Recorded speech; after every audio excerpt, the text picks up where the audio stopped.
मैं दिल्ली हूँ। पिछली कहानी में मैंने आपका परिचय महाराज भरत से करवाया था। वही भरत जिसने अपने 9 अयोग्य पुत्रों के स्थान पर प्रजा के एक साधारण से व्यक्ति भूमन्यु को उसकी योग्यता के आधार पर अपना उत्तराधिकारी बना दिया। ये एक नई परंपरा का प्रारंभ था। इस बदलाव का प्रजा ने हृदय से स्वागत किया और भरत को यह सम्मान मिला कि उसके नाम पर इस देश का नाम भारतवर्ष रख दिया गया। इस तरह यह देश आर्यवर्त से भारतवर्ष बन गया। किंतु मैं तो वही खांडव वन में गुमनामी के अंधेरे में पड़ी हुई अपनी उदास आंखों से देख रही थी इस बदलाव को और सोच रही थी, कब खुलेंगे मेरे भाग्य, कब मुझे भी पहचानेगा यह संसार। तभी धृतराष्ट्र ने भरत की परंपरा को तोड़ते हुए युधिष्ठिर के स्थान पर अपने पुत्र दुर्योधन को अपना उत्तराधिकारी बना दिया। ये एक अनुचित निर्णय था और इसका दुष्परिणाम ये हुआ कि राज्य का बंटवारा हो गया। इस बंटवारे में मैं पांडवों के हाथ आई। मेरे मन में फिर से आशा की ज्योत जगी। मेरा मन व्याकुल था। धड़कते हृदय से मैं सोच रही थी कि कब पांडवों की दृष्टि पड़ेगी मुझ पर, कब उनके पग आएंगे मेरी ओर। मैं अपनी पलकें बिछाए उनकी प्रतीक्षा कर रही थी कि तभी मेरे भाग्य ने मुझे वो दे दिया जिसकी मैंने कभी कामना भी नहीं की थी। मुझ पर कृष्ण की कृपा हुई। मेरे भाग्य का सितारा चमक उठा। मुझे एक नगर का रूप दिया गया। दुल्हन की तरह संवारा गया मुझे और मेरा नाम रखा गया इंद्रप्रस्थ। शताब्दियों के अधूरे अरमान पूरे हुए। संसार ने मुझे पहचाना। मैं उल्लास की मस्ती में डूबने लगी थी। किंतु सत्य कहा है किसी ने कि प्रसन्नता स्थायी नहीं होती, वो सदैव एक के पास नहीं रहती। मैंने देखा अग्नि के उठते हुए शोले, रक्त का बहता हुआ दरिया, एक विनाशकारी युद्ध। यह संसार का सबसे बड़ा युद्ध था जिसे संसार महाभारत के नाम से जानता है। मेरी कहानी का ये वो भाग है जिसे मैं चाहूं भी तो भी नहीं भुला सकती। युद्ध समाप्त हुआ। कौरवों की हार और पांडवों की जीत हुई। किंतु पांडव भी मुझे छोड़कर हस्तिनापुर चले गए और दे गए मेरी आंखों को फिर वही उदासी। कुछ समय बाद पांडव अपना राजपाट अर्जुन के पौत्र और अभिमन्यु के पुत्र परीक्षित को देखकर स्वर्गारोहण को चले गए। ये परिवर्तन का समय था। समय बदल रहा था, मूल्य बदल रहे थे, काल बदल रहा था, युग बदल रहा था और मैं देख रही थी द्वापर युग को जाते हुए और कलयुग को आते हुए।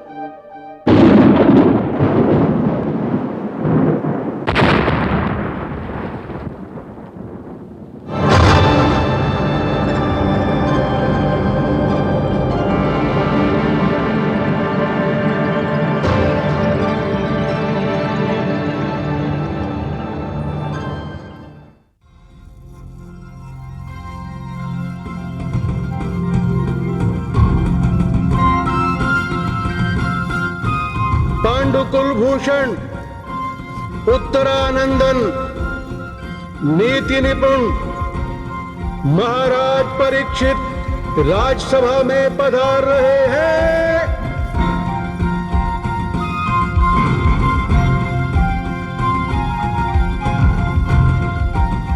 प्रणाम माताश्री। आयुष्मान भव, यशस्वी भव।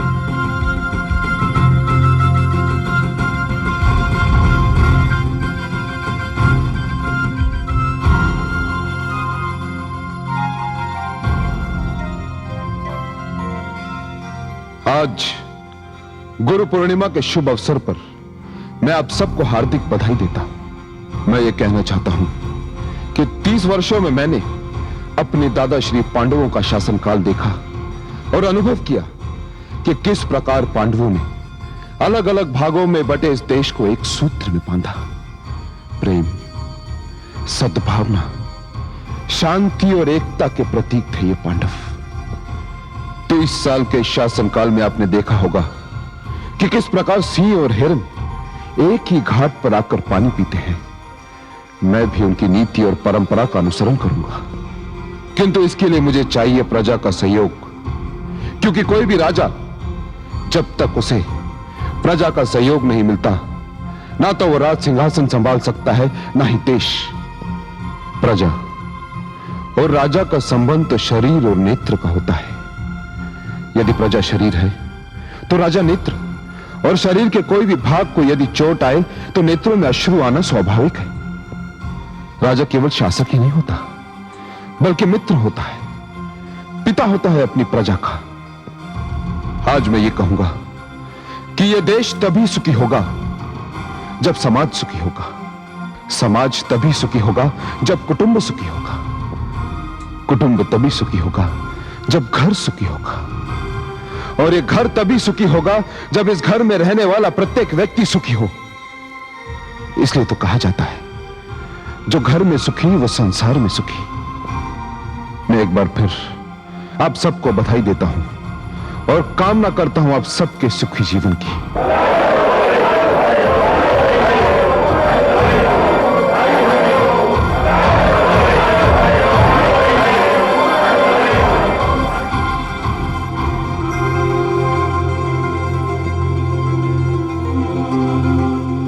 महामंत्री जी, आप मेरे दादाश्री भी हैं और गुरु भी। मुझे आशीर्वाद दीजिए। आयुष्मान भव, यशस्वी भव। महामंत्री जी, आज परंपरा अनुसार हमने सबसे आशीर्वाद प्राप्त किया, परंतु हमें आशीर्वाद देने के लिए महर्षि व्यास नहीं आए। कहीं वो हमसे रुष्ट तो नहीं? नहीं महाराज, नहीं, ऐसी कोई बात नहीं। उन्होंने स्वयं मुझसे कहा था कि वे आपको आशीर्वाद देने अवश्य आएंगे। महामंत्री जी, मैं आपसे अनुरोध करता हूं कि आप स्वयं महर्षि व्यास के आश्रम में जाएं और उन्हें आदर और सम्मान सहित राजमहल में लेकर आएं। अवश्य महाराज, आपकी आज्ञा का पालन होगा।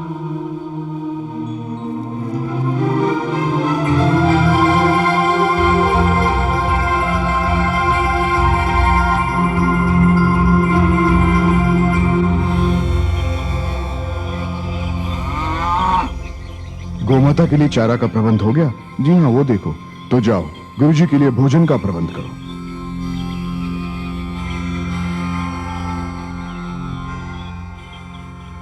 प्रणाम अतिथि। प्रणाम। किनसे मिलना है आपको? किंतु तुम कौन हो? मेरा नाम आस्तिक है, मैं महर्षि व्यास का शिष्य हूं। मेरा नाम युयुत्सु है, मैं राज परिषद का महामंत्री हूं। ओह, क्षमा कीजिएगा, मैंने आपको पहचाना नहीं था। महर्षि व्यास। प्रतीक्षा कीजिए, मैं उनको आपके आने की सूचना देता हूं। प्रतीक्षा कीजिए।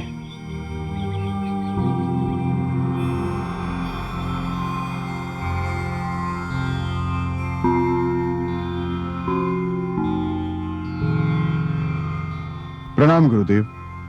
क्या बात है आस्तिक? महामंत्री युयुत्सु पधारे हैं। महामंत्री युयुत्सु? जी। यहाँ प्रतीक्षा कर रहे हैं। अच्छा।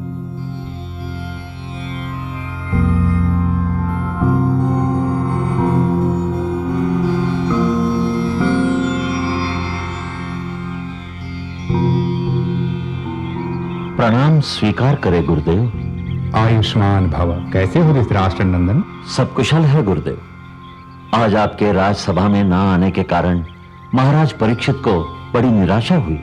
उनकी इच्छा थी कि आज गुरु पूर्णिमा के अवसर पर आपका आशीर्वाद प्राप्त करने की। मुझे खेद है कि मैं वहां ना आ सका, किंतु आप यहाँ क्यों चले आए?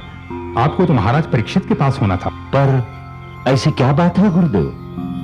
क्या आपको पता नहीं कि कलयुग का आगमन हो गया है और आपका ऐसे समय में महाराज परीक्षित के पास होना अत्यंत आवश्यक है। कलयुग से भय कैसा? क्या कोई विशेष घटना घटने वाली है? हाँ, विशेष तो घटने वाला ही है। किंतु हमारे राजा, हमारे देश और हमारी प्रजा का क्या बिगाड़ लेगा कलयुग? कलयुग के प्रभाव को आप नहीं जानते महामंत्री। किंतु गुरुदेव, हमारे देश में चारों ओर शांति है, प्रजा सुख सागर में गोते लगा रही है, सबको अपने धार्मिक कार्य पूर्ण करने की स्वतंत्रता है, न्याय व्यवस्था पर प्रजा का विश्वास है। प्रेम, सद्भावना, मित्रता, एकता यह हमारे देश की विशेषता है। और महाराज परीक्षित तो पांडवों की बनाई नीति का ही अनुसरण करते हैं। तब कलयुग क्या कर लेगा? महामंत्री युद्ध, समय बदल गया है और बदलते समय का प्रभाव तो हर वस्तु पर पड़ता ही है। इतना समझ लो कि प्राणियों, नीतियों और परंपराओं पर आघात होने वाला है। अर्थात समय बदलेगा तो सब कुछ बदल जाएगा। लोग बदल जाएंगे, उनका स्वभाव बदल जाएगा। एक आंधी की भांति छा जाएगा कलयुग सारे वातावरण पर। लोग दो मुहे हो जाएंगे, जो बात कहेंगे वो करेंगे नहीं। वचन देकर फिर जाएंगे लोग और कहेंगे कि वचन तो केवल देने के लिए ही होता है।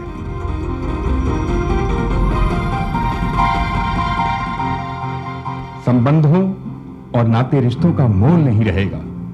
शिष्य गुरु का और पुत्र पिता का आदर नहीं करेगा। विद्या व्यापार बन जाएगी। ज्ञानी अज्ञानता की बातें करेंगे, अज्ञानी ज्ञान के केंद्र के स्वामी बन जाएंगे। माता अपने शिशु को दूध नहीं पिलाएगी, पुत्र माता पिता की सेवा करना भूल जाएंगे। नारी अपना सम्मान खो बैठेगी और उसका सौंदर्य केवल प्रदर्शन की वस्तु बनकर रह जाएगा। प्रेम, सद्भावना और शांति के स्थान पर घृणा और हिंसा होगी। दुराचार बढ़ जाएंगे। एक ही परिवार में रहने वाले दो भाई एक दूसरे की सहायता नहीं करेंगे। झूठ, छल और कपट का बोलबाला हो जाएगा। न्याय के नाम पर अन्याय होगा और धर्म के नाम पर अधर्म। घर घर में लोग जुआ खेलेंगे, खुलेआम मदिरा का सेवन करेंगे और मानव को जन्म देने वाली नारी अपनी देह बेचेगी। स्वर्ण का मोह और आकर्षण बढ़ जाएगा। स्वर्ण के बदले लोग धर्म बेच देंगे। मानव स्वभाव में शांति के स्थान पर क्रोध होगा। बात बात पर विवाद करेंगे लोग और इस विवाद का परिणाम होगा हिंसा। भाड़े के हत्यारे गली गली हत्याएं करते फिरेंगे। न्याय का भय निकल जाएगा उनके मन से। मनुष्य का मनुष्य पर से विश्वास उठ जाएगा। साधु के वेश में राक्षस दिखाई देंगे। रक्षक भक्षक बन जाएंगे। चारों ओर अराजकता का राज होगा। मनुष्य और पशु में कोई अंतर नहीं होगा। ऐसा समय आएगा जब मानव रक्त सस्ता और जल महंगा हो जाएगा। ये तो बड़ी भयानक स्थिति होगी। हाँ महामंत्री युद्ध, तभी तो मैंने आपसे कहा था कि इस समय आपको महाराज परीक्षित के पास रहकर उनका मार्गदर्शन करना चाहिए। आप उनके महामंत्री ही नहीं, पितामह भी हो। तब तो आपका राजमहल में आना अत्यावश्यक हो गया है गुरुदेव। मैं अवश्य आऊंगा राजमहल में कोई उचित अवसर देखकर। और रहा मेरे आशीर्वाद का प्रश्न, तो वो सदैव ही महाराज परीक्षित के साथ है। किंतु तुम इसी समय लौट जाओ, क्योंकि महाराज परीक्षित को हर पल तुम्हारे परामर्श की आवश्यकता है। जो आज्ञा गुरुदेव। आयुष्मान भव।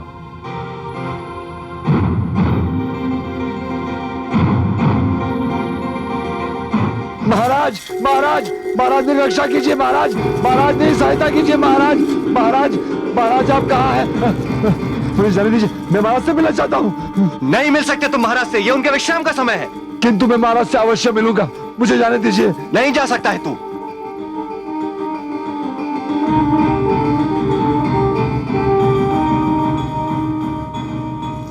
ये क्या हो रहा है? महाराज, सैनिकों कौन है ये? महाराज ये कोई पागल लगता है, इसीलिए इतनी रात में चिल्ला रहा है। नहीं महाराज, मैं कोई पागल नहीं हूँ। मुझे आपकी सहायता चाहिए।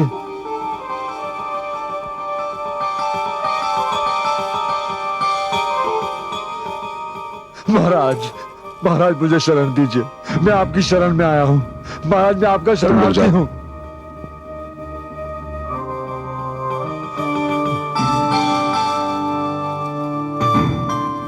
कौन हो तुम शरणार्थी? महाराज,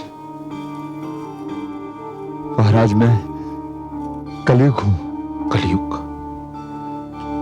क्या चाहते हो तुम? महाराज, मुझे अपने राज्य में रहने के लिए थोड़ा सा स्थान दे दीजिए। मैं आपके नगर में जिधर भी जाता हूं, लोग मुझे धुतकारते हैं, मुझे पत्थर मारते हैं महाराज। परंतु तुमने किया क्या है कलयुग?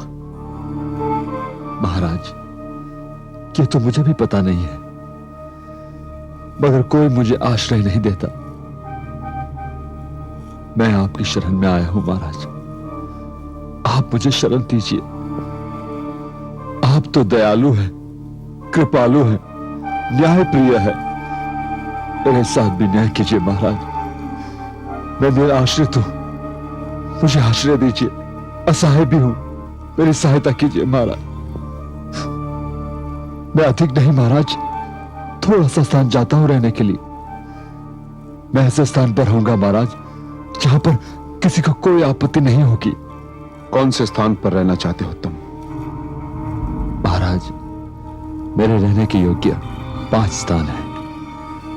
आप जहां पर रहने के लिए कहेंगे वहीं मैं रह लूंगा। कौन से हैं वो 5 स्थान?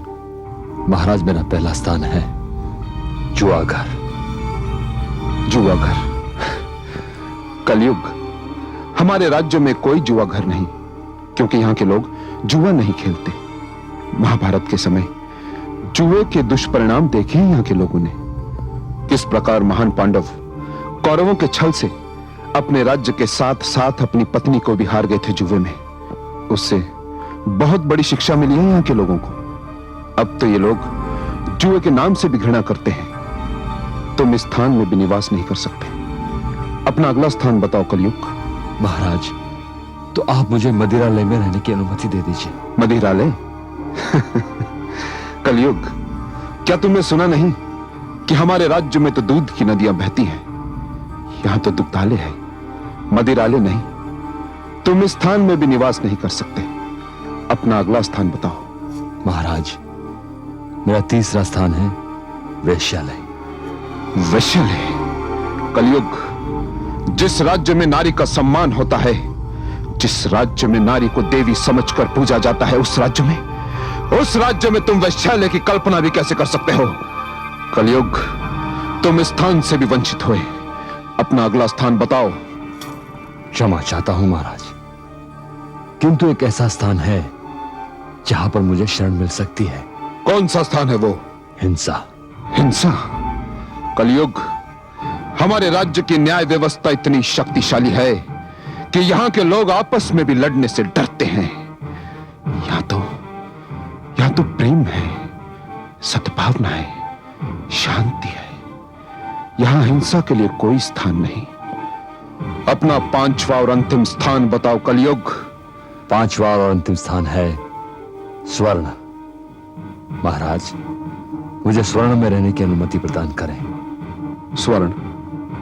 स्वर्ण तो हमारे राज्य में प्रचुर मात्रा में है, परंतु यहां के लोगों को ना तो इसका कोई आकर्षण है, ना ही मोह। तुम्हें इस स्थान में निवास करके निराशा के अतिरिक्त और कुछ नहीं मिलेगा। बस महाराज, आप मुझे स्वर्ण में रहने का अधिकार दे दीजिए। आशा और निराशा मेरा भाग्य। ठीक है, हम तुम्हें स्वर्ण में रहने की अनुमति देते हैं। महाराज, क्या आप शपथपूर्वक कह रहे हैं? क्या आपने मुझे स्वर्ण में रहने की अनुमति दे दी? कलयुग, यदि तुम शरणार्थी नहीं होते तो हम इसी समय तुम्हारा सर धड़ से अलग कर देते। क्या तुम नहीं जानते कि चंद्रवंशियों का वचन ही शपथ समान होता है? महाराज, भूल हुई, क्षमा करें। ठीक है, अब तुम जाओ और स्वर्ण में निवास करो। जाओ।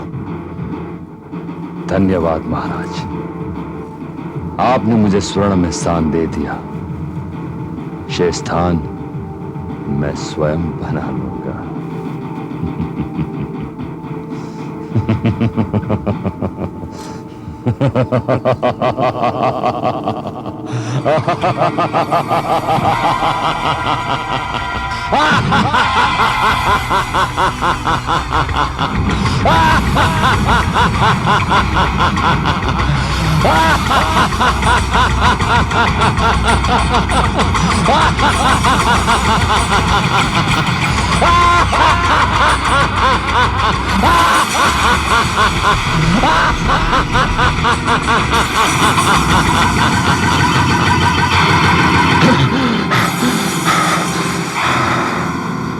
क्या बात है महाराज, आप इस तरह चौंक कर क्यों उठे? क्या आपने कोई भयानक स्वप्न देखा है? नहीं, नहीं महारानी, तो फिर क्या बात है महाराज? कोई बात नहीं। आप विश्राम कीजिए, हम अभी आते हैं।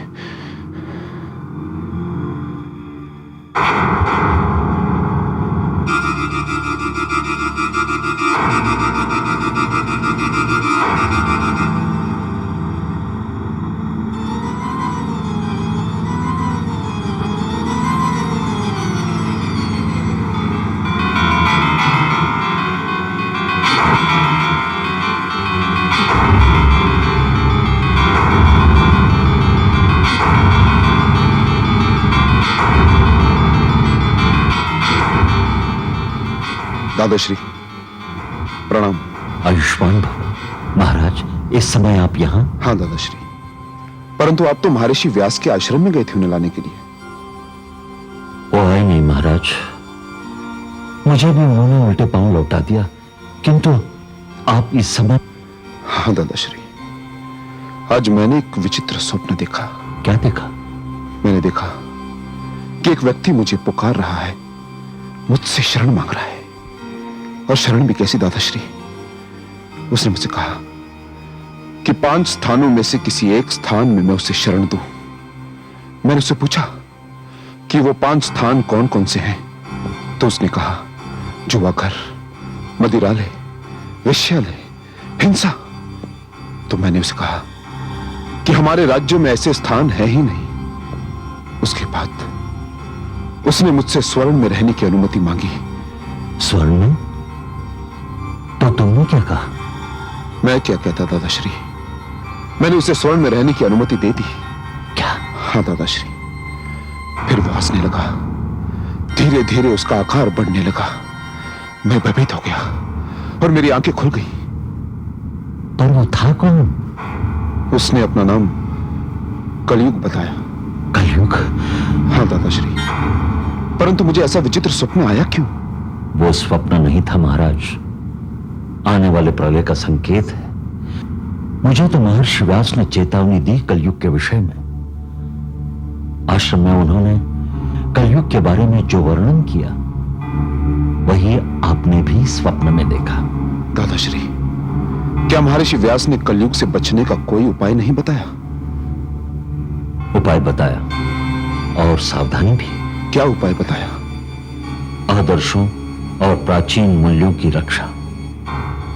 अब हमें एक एक पग फूंक फूंक कर रखना पड़ेगा। जो कार्य हमें करना है, सोच समझ कर करना है।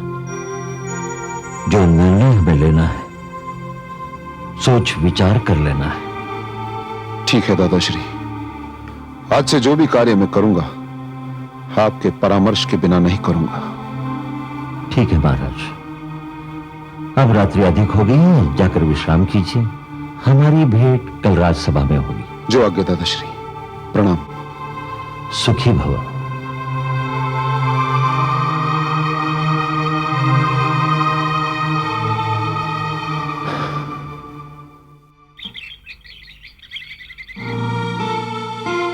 सावधान! पांडुकुल भूषण, उत्तरानंदन, नीति निपुण महाराज परीक्षित राजसभा में पधार रहे हैं।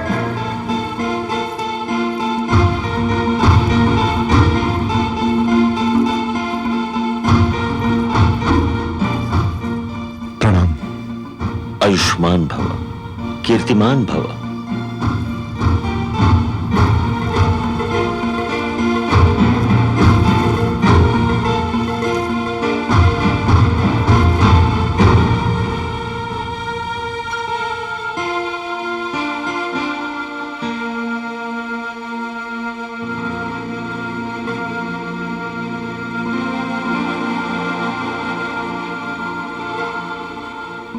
महाराज की जय हो। एक विद्यार्थी महाराज के दर्शन करना चाहता है। उसे सम्मान सहित अंदर ले आओ। जाओ। जो आज्ञा महाराज।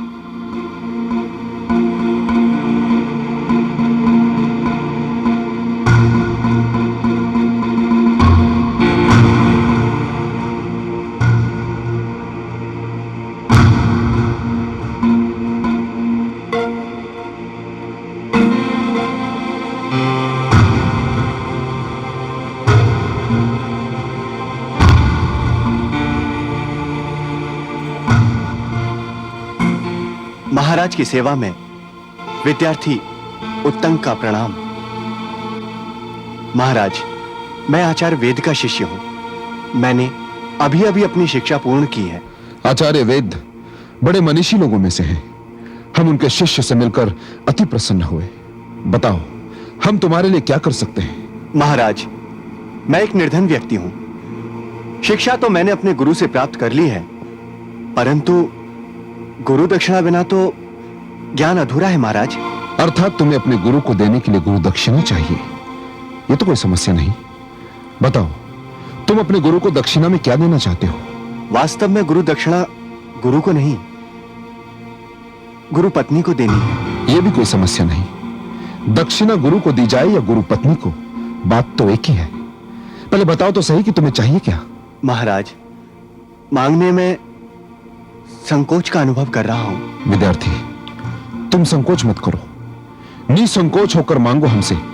हम तुम्हें वचन देते हैं कि जो तुम हमसे मांगोगे वो हम तुम्हें देंगे। महाराज, गुरु पत्नी ने एक बार महारानी के दर्शन किए थे। उस समय उन्होंने उनके कानों में स्वर्ण कुंडल देखे थे।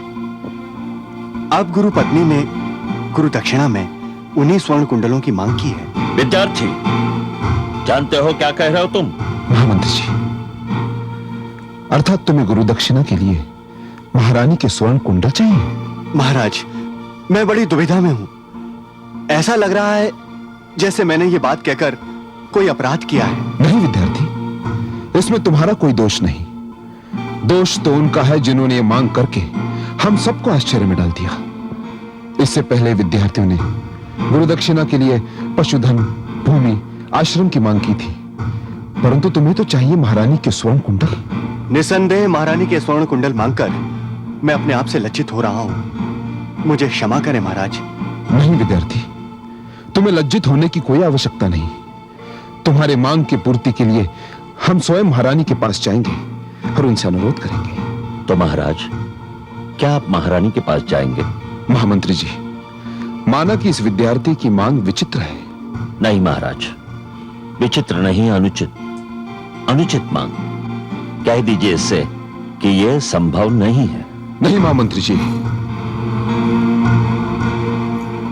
यह संभव है।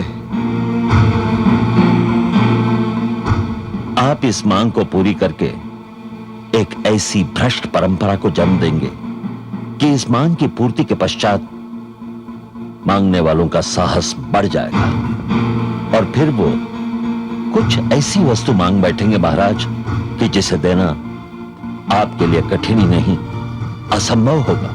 परंतु हमने इस विद्यार्थी को वचन दिया है। आपने वचन तो दे दिया महाराज, किंतु उसके परिणाम पर विचार नहीं किया। आप चाहते क्या है महामंत्री जी? हम अपने वचन से फिर जाएं? यह चंद्रवंशियों की परंपरा नहीं है। अपराध क्षमा महाराज। मेरी बात तो विवाद का विषय बन गई है। मुझे जाने की आज्ञा दे महाराज। ठहरो।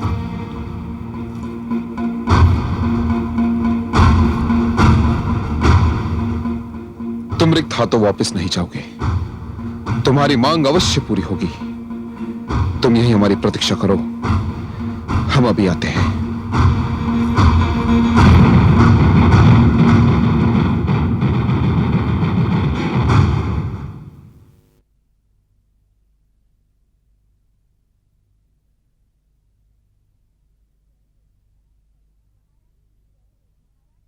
महारानी की जय हो। महाराज पधार रहे हैं।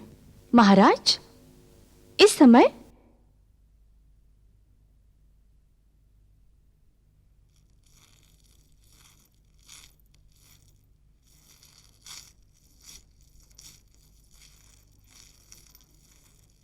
महाराज, आप दरबार छोड़कर इस समय कैसे चले आए आप? जब असमय आना हुआ तब बात विशेष ही होगी ना। ऐसी कौन सी विशेष बात है महाराज? महारानी, सत्य तो यह है कि हम आपसे कुछ मांगने आए हैं। सब कुछ तो आप ही का है महाराज, आपको मांगने की क्या आवश्यकता है?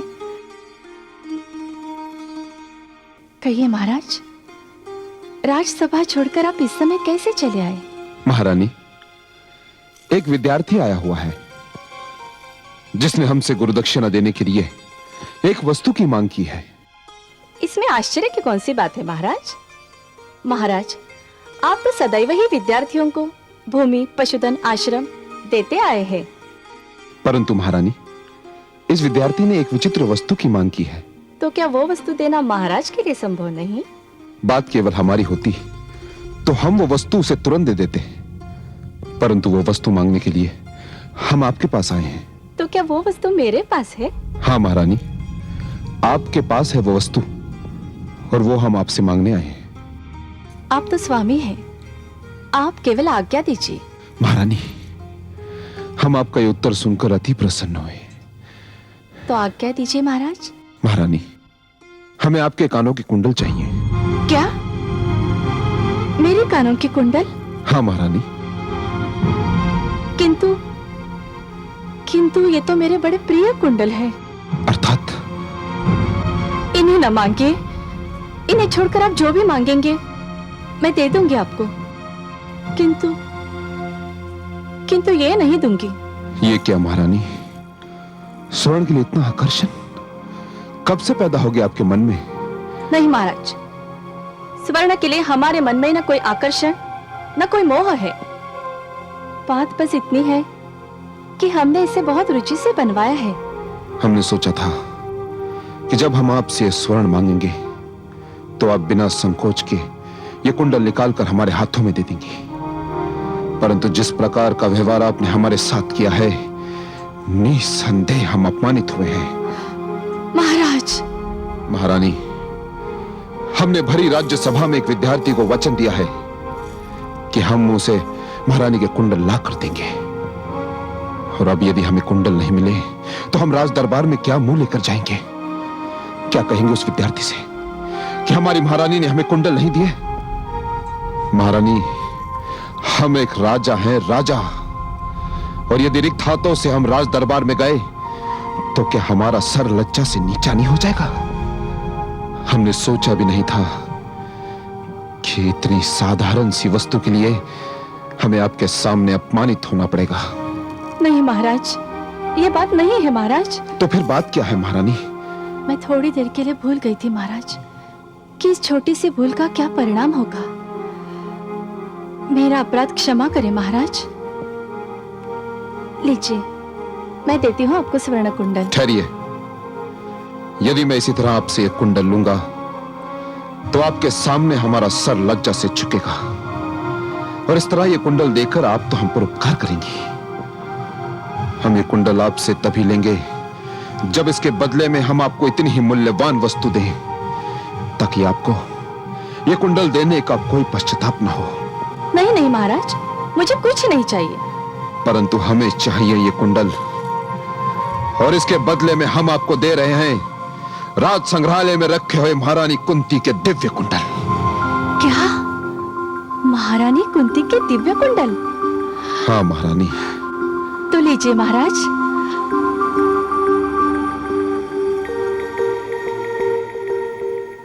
अपने वचन का मूल्य तो मुझे चुकाना ही होगा।